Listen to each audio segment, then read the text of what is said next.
ധനഹ 1 വെള്ളി. വിശുദ്ധ മത്തായി എഴുതിയ സുവിശേഷം 14 അധ്യായം 1 മുതൽ 12 വരെയുള്ള വാക്യങ്ങൾ. സ്നാപകന്റെ ശിരച്ഛേദം.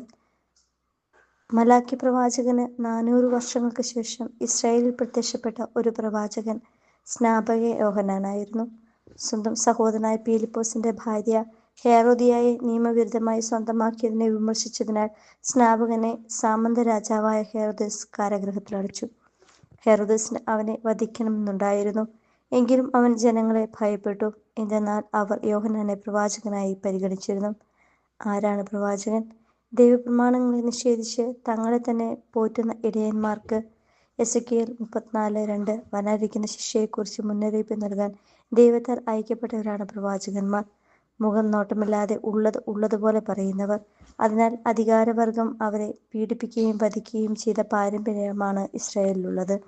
സമൂഹത്തിൽ അനീതി വർദ്ധിക്കുമ്പോൾ അതിനെതിരെ പ്രതികരിക്കാൻ തന്റെ ഇടമുള്ളവരൊക്കെ പ്രവാചക ദൗത്യമാണ് നിറവേറ്റുന്നത്. ഒരു തരത്തിൽ അവരെ തിരുത്തൽവാദികളെന്നും വിളിക്കാം. എല്ലാം തികഞ്ഞവർ ആരുമുണ്ടായില്ല.